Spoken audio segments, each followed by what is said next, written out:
All right, Logan Fonseca, my good friend, is here. One of many diehard Niner fans in my life.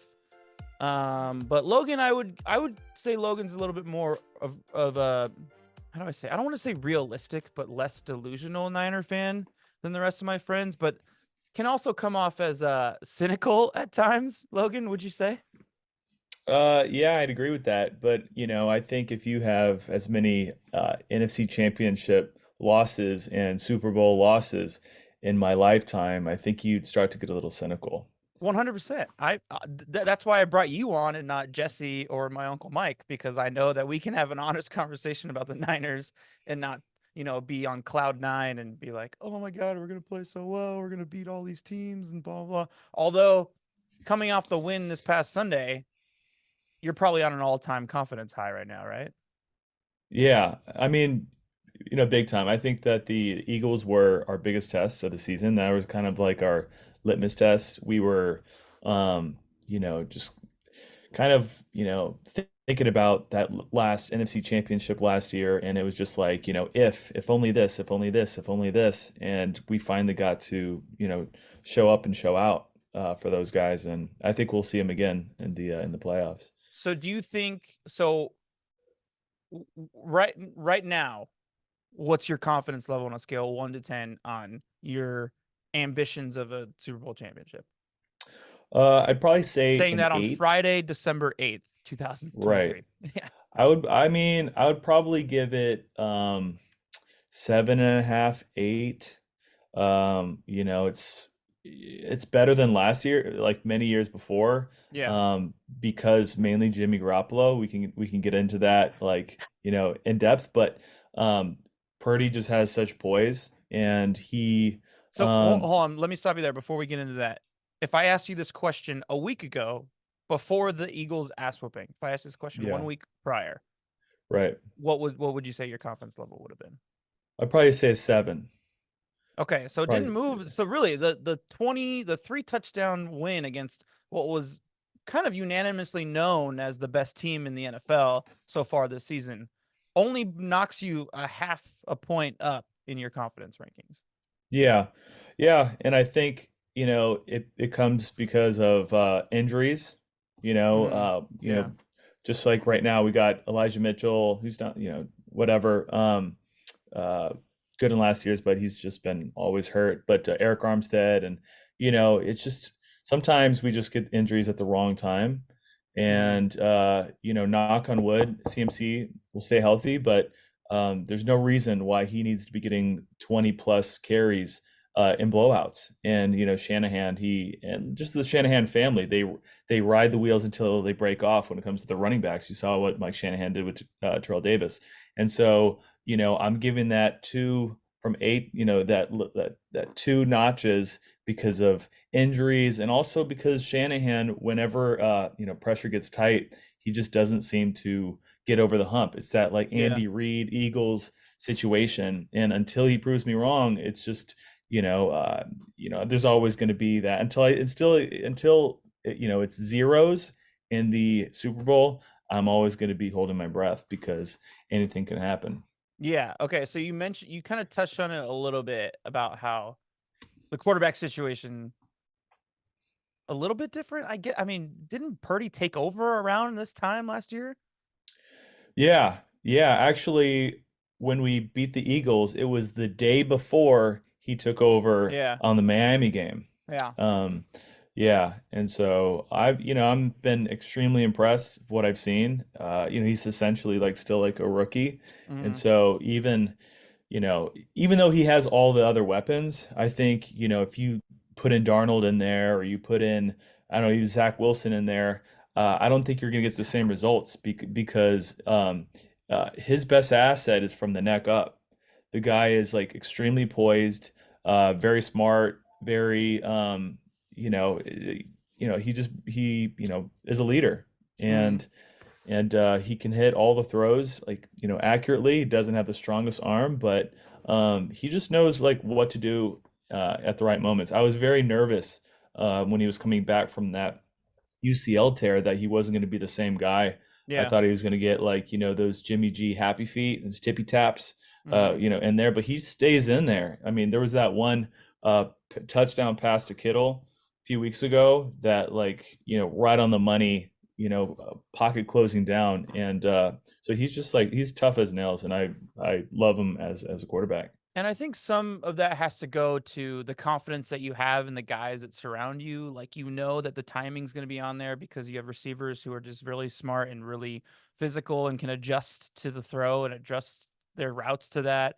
You have guys who are great after the catch. So it's like, all right, I just need to get this ball to Kittle. Even if it's a 5 yard dump off, a 5 yard slant, he's going to get me 3 or more yards after the catch. So it's like, a lot of people talk about like Bryce Young, I think is a great example right now, right? Like the guy's playing like shit, but like he's got no one around him. He doesn't have a very good offensive line to do that. So it's like that level of confidence. And when you get that confidence at a young age in a quarterback's career, like I feel like it could do wonders. Like I don't want to make the comparison to Tom Brady because I know a lot of people do because of where Purdy was drafted and where Tom was drafted, but like something needs to be said that like Tom went into a very similar situation.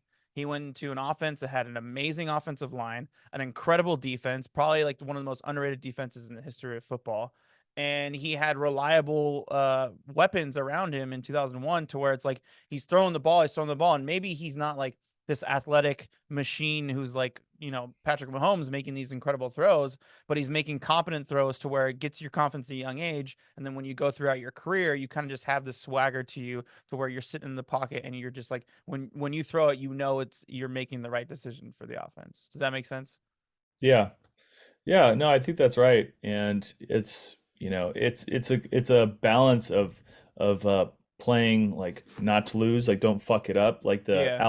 like the Alex Smith, kind of breed with that, but Yeah. also having the balls to stay in there and extend plays. I mean, the biggest difference between last year and this year is it's definitely the quarterback.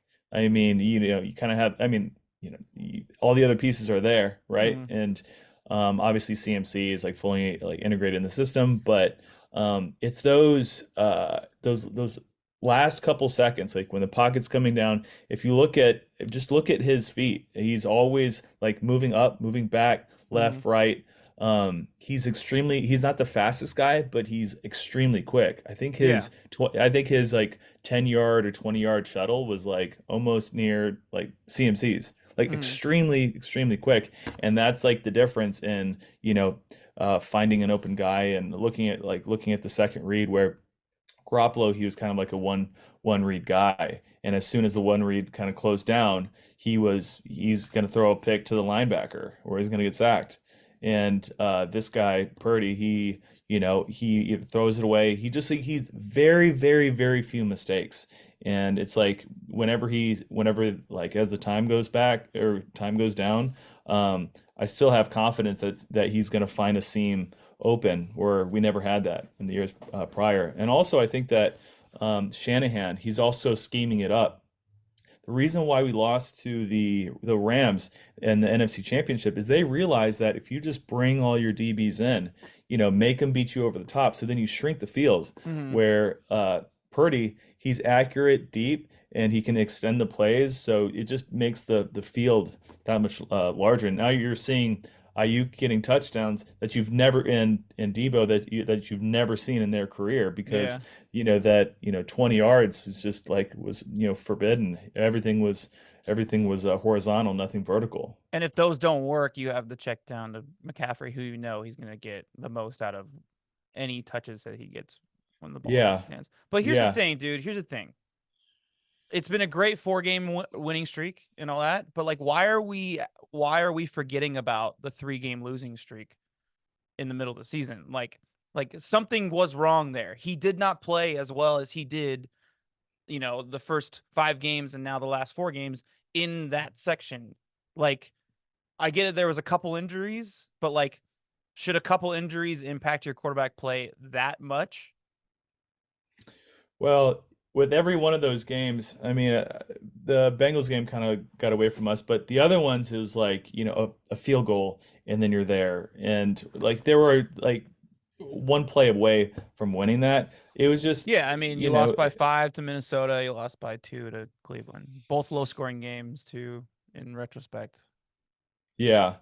I mean, a lot of it, what it is, you know, Shanahan, as part of that like 8 to 10 notch, one of those notches is is exclusively Shanahan because he plays scared, he plays not to lose. Mhm. And so there's so many 4th and 3, 4th and 2, 4th and 1, that he'll just punt it away. And what's weird is that it's because you say you think that he has confidence in your defense. But if that's the case, then you should be going for it because you think that they can protect the back half if you're at the 50. So, reversing it. And that Eagles game was the first time that I've seen in a long time that he's going for it on fourth down and he's converting it. And what That that feels like does it's is, got to be an ego thing though, right? Like the stakes of that game maybe is the reason why he felt like he needed to go for it. yeah, yeah, sure. Yeah, because he was, a cuck during the last NFC championship game. It's like, Yeah. you throw if something is close, you throw the flag and just see. We went Yeah. into that half with all three of our timeouts. And, that Devonta Smith touchdown turned out to be, just like slowly started to, unravel us. And our thing is like we need to score first. Mhm. And going back to your point, why we lost those. McCaffrey fumbles it in the red zone, and Yeah, this, that was this, tough. this. So Yeah. yeah, so games can kind of like get away from you, and so whenever we establish a lead, then we have confidence. The script opens up, and we just like the touchdowns come in bunches. But if it's like a chippy game, like I was very nervous in that first quarter versus the Eagles last week because Mhm. all right, you know we're nervous, we're going down. If they scored a couple touchdowns, I think it could have been, the same result as our losses, where we're pressing too much, we're trying to do this, trying to do that, and not really playing to our strengths. Yeah, and so this is why I brought you on and not like if I would have brought on like Jesse, it would have been like, "Oh, we didn't have Debo, we didn't have Trent Williams." And it's like, "Okay, we can go down this road, but at the end of the day, Debo is Trent Williams is one thing.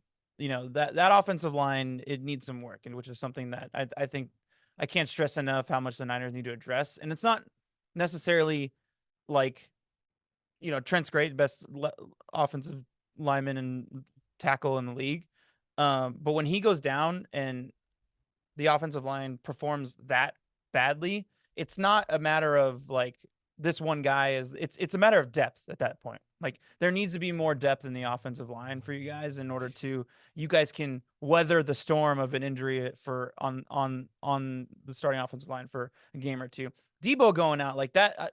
I've been hearing like excuses for Niner fans, like when they go on these runs, they go on these losing streaks, and they lose Debo or they lose McCaffrey for a little bit. They lose Kittle, and that's always their blame. It's like, oh, we don't have Kittle. Wait till Kittle comes back. It's like one player. Your offense is full of the top tier skill players in the NFL, and you're telling me that one of your guys going down is going to affect your offense that much? Like, there's something else going on here, and I really think it comes down to just depth in the offensive line.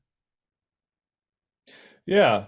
And, if you look at all three phases, of our team, the one weakness absolutely is our offensive line.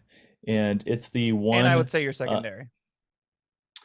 yeah, yeah, our secondary. And I think what's helped with our secondary, I'll go back to the offensive line Yeah, yeah. um is Wilkes. Wilkes Mm-hmm. has, yeah, D'Amico was a great coach, Sala as well, but they didn't really improve the DBs. I mean, Ambry Thomas was almost cut in training camp. Yeah.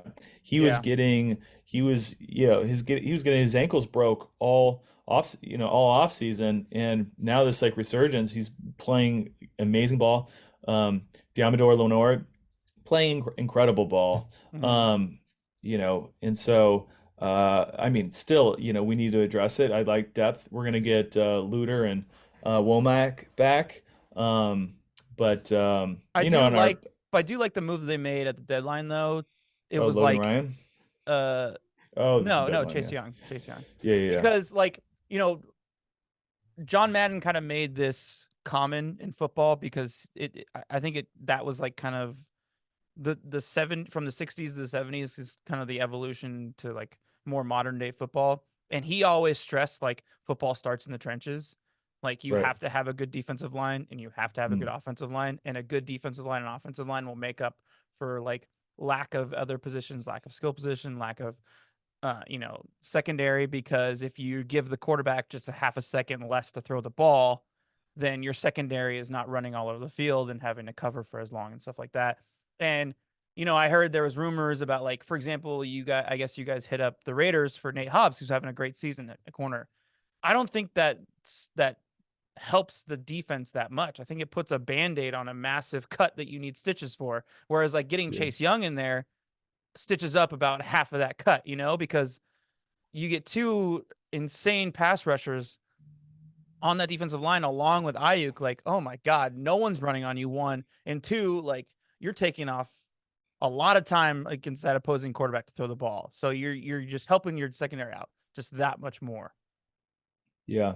Yeah, and definitely our offensive linemen are our highest draft pick lineman that we've had in the last like 12 to 15 years is McGlinchey, and he was awful. I mean, he Really? was. Oh yeah, yeah. When was that? What year We was never that? draft him high. Actually, our high well, second highest was Aaron Banks, and I That's a think good point. Yeah, now I'm thinking about it. It's a lot he's a of stud. defensive players that you guys have been drafting in the Yeah, first round. yeah. I Yeah. mean, Brendel, our center, Yeah. journeyman. McKivitz, we drafted him late. I think like fourth, fifth round. Burford, really late. And Yeah. so, Feliciano, who came in to replace Trent Williams when he was injured, he did okay, but consistently, our guys are, that's we draft everything else except offensive linemen. And I think what you're going to see in the next few drafts is the first and second round definitely some offensive linemen. It has to be. It has Yeah. to be. All other phases are solid. So looking at the rest of the league, what are the teams that like you feel most threatened by to like stop your championship hopes? Like who are the teams that you're most worried about? I mean, it's really got to be just NFC, right? You're talking Let's about start with who's the those? NFC and then we can go from there. Yeah, I mean, I think it's really like a three-team race in the NFC and AFC. I think it's just Dallas and the Eagles because they have, they're good on both sides of the ball. You're still worried about Um, the Eagles after last Sunday. you just never know. Yeah, Yeah. there's of course, you know what, like perfect example, the Rams 2 years ago. I was at Yeah. the NFC Championship when we lost, and we had already beaten them, twice. Yeah. And so I think, and then it was like six in a row. It was like 3 years in a row, and then we lost in the NFC Championship. Anyone can have their day, and especially with a formidable opponent that they kind of saw what was working, and Hmm. then they adjust to it. If you only face them one time, then they can't really adjust. Shanahan is, I think, he's such a brilliant offensive mind that he could kind of like is always, zigging when you're zagging. And so he adjusts on the fly, but sometimes, the guy, meets your match. That's what, McVay was. But, I think, And McVay knows Shanahan because Shanahan taught McVay everything that he right, knows. You know what I mean? right, So it's like right. the common opponent. It's really interesting how those always work out. Yeah. Although it feels But, like half the fucking league is Shanahan's coaching tree at this point, though. So it's kind of weird. yeah, yeah. Yeah. The, But yeah, so I think it's just the Eagles and the Cowboys. I know we've like waxed them both this year, Hmm. but when you have very good defense, like anything can happen. Hmm. Um, I think yeah, our defense is decent, um, pretty solid, but we're just not getting pressure the same way that we've gotten years Yeah. before. Not And it's I think it's not as good as it's been the past like 3 years, which is like I kind of weird to know, say because it's a lot of the same guys, but you know, not Yeah. at the same time. I don't know. It's really I mean, like the core guys are there. Warner, Well, um, this is our best defensive Armstead. line. This is our best defensive line since I would even go back to like the Justin Smith, like Alden Smith Yeah, days yeah. because you got a Chase Young, who's like a perennial talent. You got the Hargrave, you Hmm. have Bosa, and then Armstead, Hmm. and then the depth, your boy Cleveland Farrell. Um, My boy, yeah, for sure. yeah. Um, yeah, God, so we got depth. Yeah, that was the Kinlaw. worst draft pick in like that the Raiders have made in a long time. Anyway, sorry, keep going. Yeah. And Kinlaw when he's we not did punching people, yeah, it's great. Greenlaw. Or But Greenlaw, yeah. yeah, but like what we do is we draft defensive linemen like damn near every year. We got Solomon Thomas and the Armsteads and the Kinlaws and the Boses. Yeah. That's what we focus on. Um, and then obviously Trey Lance, we gift wrapped 3 first rounders for that. So we would have had, probably plenty of offensive linemen, but revisionist history, what are you gonna do? Yeah, yeah.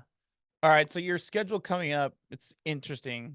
Obviously, you have Seattle this Sunday, and then you have Arizona, and then you have Baltimore, and you have Washington, and then you finish up with the Rams. So I mean, it's not bad, like you're kind of like you're hitting a good team, you get a break off, easy team, good team, get a break, easy team, and then like kind of finish off with the Rams, who I think I mean, they're in the playoff hunt, so I think they're a good team. Um, I don't know. What do you think? I mean, I'm extremely confident in this Four team, and and we one, should 5-0. 5-0. I think 5-0. Extremely There's no, confident at 7.5. I mean, there's no reason why, you know, we should lose. The only way that we lose is if we beat ourselves and if we're like too soft. Those three good That's teams you play at home too. yeah. Yeah. Yeah.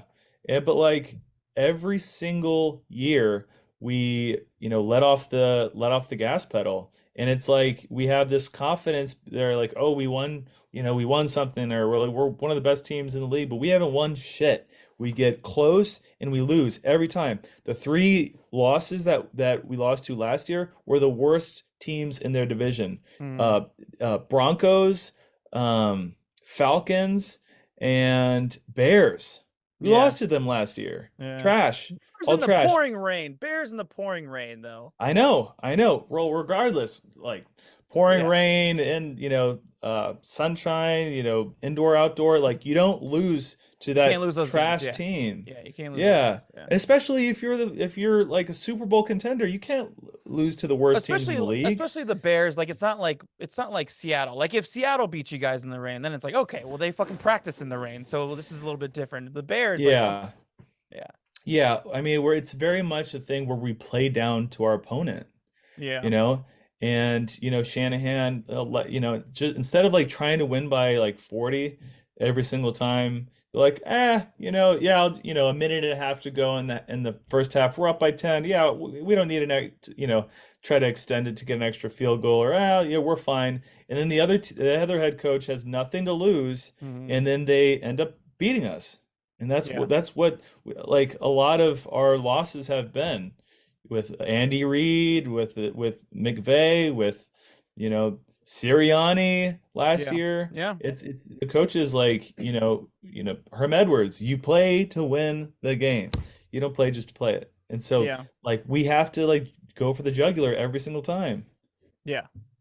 I feel it, man. I feel So it. yeah, it's just like you can't you have to be confident and like treat everybody like, like they're like the Super Bowl. Like every game has to be, like it's the Super Bowl.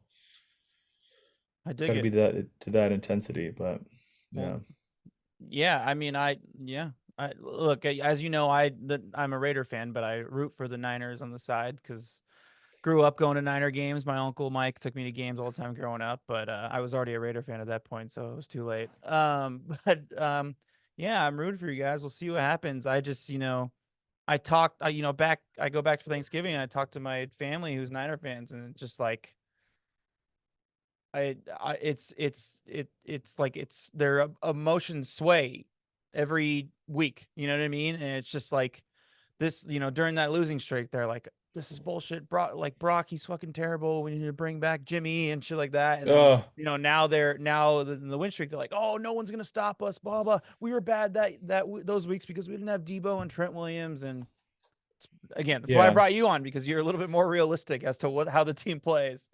Yeah, yeah. I mean, there's like more. It's like more nuanced than that, And Totally. I think that because our offensive line is so like milk toast and very very very weak, hanging on by a thread. Yeah. If Trent Williams is out, that is huge. McCaffrey in the games that I think right now he's getting like 5 yards a carry. When Williams was gone, he was getting 2.5 yards a carry. Yeah. All of our runs, if you look at it, if most of them go to the left side Mm-hmm. because Aaron Banks is our second best, Trent Williams is our best. Mm-hmm. We hardly do runs to the right side. And so when that like pillar is gone, then we're extremely limited, and now we have to pass, and now they know what we're doing. Yeah. And so I can't I can't minimize it enough. Like Debo, okay, that's fine. Honestly, his like as good of a game he had last week, a lot of his skills are kind of redundant now with With McCaffrey. McCaffrey, yeah. Yeah, But then because he does have those big McCaffrey's a better games. He does have those receiver. big games where you're like, oh fuck, Debo is Debo. Like he has these. But yeah, Yeah, it's almost like which is what's great about the Niners offense. It's like pick your poison. Either you're gonna get beat by Debo or you're gonna get beat by McCaffrey at score right. at sometimes. But, after, next season, I think, if we have to choose, it's definitely Ayuk. He's the best Yeah. receiver that we've had since T.O. Mhm. Like hands down. Extremely physical, could Really? You catch think every so, huh? yeah. Oh yeah. Oh yeah, definitely. He'll be You know, cheaper. we had we had some like, good years with Brandon Lloyd, whatnot, but Brandon Lloyd was just an um athletic specimen. Remember when he jumped over a car that was like going like 60 miles an hour? That was I wild. didn't see that one. I didn't see Oh, that one, I'll but send you the YouTube video. It's insane, yeah, man. but if you just do like Brandon Lloyd highlights, it's just like the nastiest, like toe tapping, like Yeah, one-handed. it's insane. Yeah, but yeah, no, Brandon Ayuk, we have to resign him like any means necessary. If he was like with the Vikings or with Justin Herbert or something, you'd see him pop off for 1,200 yards, like 12 Yeah. TDs at least every year because I think he's that good. That's just not really our offense, but he's incredible. All right, we gotta go in a little bit. Or you got any last final thoughts you want to bring up about the Niners before we close it out? Um, I think that, I've been a Niner fan for 33 years, and if there ever was That's his a age for year, anybody who's listening. yeah. Well, I You started, could just say your whole yeah, life. my whole life. And I think from top to bottom, I think this is our best year, not only because of personnel, not only because we vastly improved the quarterback position. But I think Shanahan has, learned. He's learning. I think one of his biggest deficiencies is that he has no accountability. If you listen to any of his like post game pressers, he's always he's always either timid or he's like defensive. No accountability. And I think you started trying to see his play calling is he's learning, he's listening Yeah. to all of the haters or whatever, but like there's some validity in his deficiencies. And so I think that this is the best Kyle Shanahan we've ever seen, and I think that is going to be the main reason why we win this year. All right. The only reason why we'd lose, I think, this year is injuries. Outside of that, I think this is our year. Yeah, I mean, you could argue that with a lot of football teams. Yeah. But yeah, especially with you guys in the offensive line situation. It's dope, dude. Thanks for coming on. Appreciate it. Hey, thank you for having me anytime. I'm still pissed off about that loss we had in softball last night, but we'll get over it. Dude, that might have cost us the playoffs, man. Might have cost us the fucking playoffs. All right. Playoffs. All right. Thanks, buddy. All right, man. I'll talk to you soon. Peace.